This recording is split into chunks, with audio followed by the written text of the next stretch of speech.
No, the world isn't going to end on December 21st, 2012. I've said this over and over again. And, last year we had a whole bunch of talk about comet this and planet that, destroy your planet, and all this stuff is going to happen. And, oh, come on. I mean, how many times has the end of the world approached? The so-called end of the world approach, and absolutely nothing's happened. I mean, give me a break. I just think it makes more sense to be prepared for just emergencies in general. There's no need to get worked up over some some doomsday date. But anyway, I did walk around my downtown area with my emergency bag, which is just basically emergency items stored up in a mobile system. That's all it really is. Before I show you that, I'm going to show you what's actually in the bag. Okay, there it is. It's an old school 1970s era backpack, and I decided to go with something that was older because I figure an older system, if it's still around, is at least a system that is effective. I also decided to go with an external frame so that it'll be easier for me to carry more weight and attach things to it as I moved along. Below it actually has a strap, but I decided to add my own little strap to it for the chest area. I also have a water bladder, so it sort of helps me with that whole water issue. It actually set it up so it goes around my chest as opposed to with my back. And there's my sleeping bag. There's my tent. I'm thinking about ditching the tent and then replacing that with a tarp. What the heck? A bird got me. Oh man, I should check my hat. Yeah, but generally speaking, binoculars so I can see what's coming ahead, a headlamp, compass, with a mirror, whistle with a thermometer, a knife. It actually doubles as it's a box cutter and a folding knife. Box cutter part right here, folding knife right here. Pretty useful. This is a portable shovel. Just unfolds. As you can tell, I actually use this stuff. Pen. I don't really know if I need a pen, but you never know when you need a pen. Biodegradable camp soap. It's also important to know where you put all this stuff at too. Okay, below, this is a multi-tool. Has a lot of different things on it. This is a sewing kit with a little measuring tape in there. Even has little scissors in there if you look closely. Some thread, some needles, obviously, buttons, some stuff that'll come in handy. Oh, this is some fishing hooks right here. So I decided to make everything more compact. Obviously, I've been going through that a lot. I have a rope, magnesium fire starter, and the folding, I'm not going to bring it out, but the folding saw right here, and some extra gloves. The tent stakes are in there as well. Again, I'm really considering getting rid of the tent because it carries so much weight. Okay, below, I have a first aid kit with bandages, pretty much the pads and all the stuff, the cotton balls, the stuff you need for first aid. The food, just add water. Some of the stuff you don't really need water for. A little canteen of water and a water filter. One of my favorite items. In the top, this is something I'm actually going to wear. These are knee pads and elbow pads. So this is an extra pair of underclothes and socks. Important. Inside you have this is cooking utensil, extra pair of glasses, bug spray, lights and matches are also in here. A big lighter up there. Some extra batteries in this thing right here. The green thing. Rope. There you go. There's a rope and top for the tent. Fly for the tent. This is a nice size poncho. I actually bought this for $1 at a garage sale. Really nice. Yes, it can fit me. Toilet paper and extra shirt. I don't have to explain that at all. And a winding light. There you go.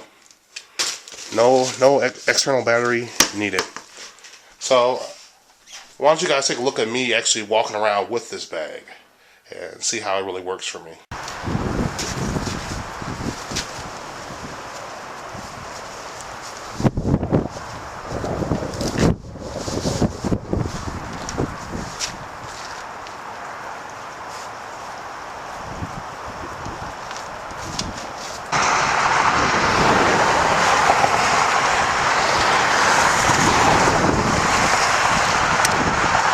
Yeah, you definitely want to avoid waiting until you get into an emergency situation to sort of figure out what you can carry, you know. And also keep in mind that the longer you carry it, the heavier it's going to feel. So.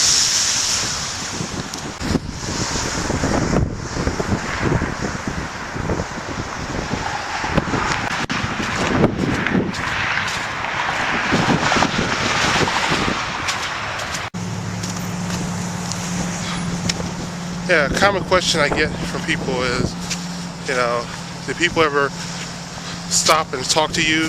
Do people ever recognize you? And yeah, sometimes people do. I've had cops recognize me. I've had just random people recognize me.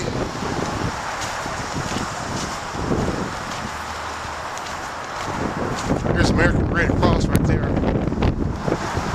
Yeah, if you can afford to get the training for first aid or anything like that, go right ahead.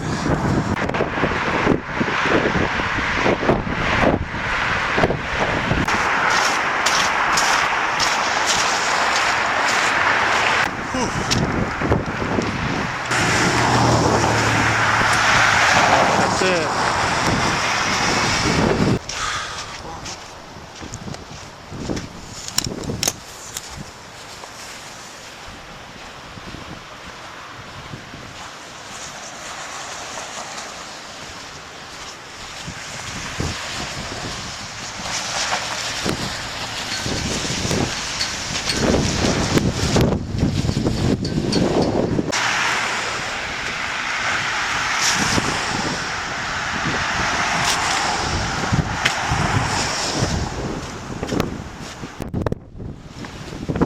It's a pretty cool looking house.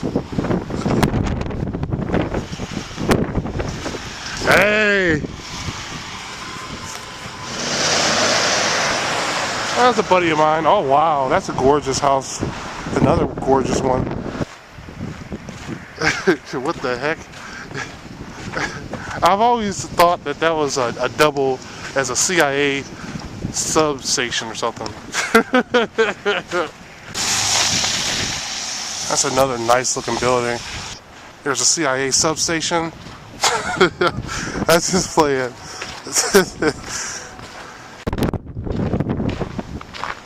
So a lot of nice looking big churches and cathedrals downtown.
Doesn't matter how slippery it is outside, doesn't matter how cold it is, you gotta be able to carry your stuff. University of Michigan Flint. And this is the new Flint Journal building.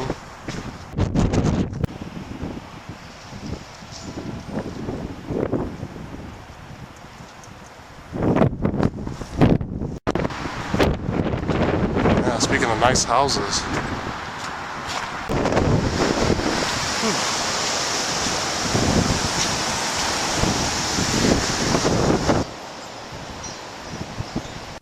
So as a lot of you guys know, I'm not a big fan of bugging out. However, if you're going to have an emergency bag, you need to learn how to use it and how to carry it, even when the conditions aren't really that great. And yes, the audio was terrible because it was very windy and it was snow and there was ice around and it was kind of cold. But hey, sometimes emergencies happen when the weather isn't so great. So anyway, guys, something to think about. Thanks for watching. Thanks for listening. And don't forget, the future belongs to those who prepare for it today. Bye.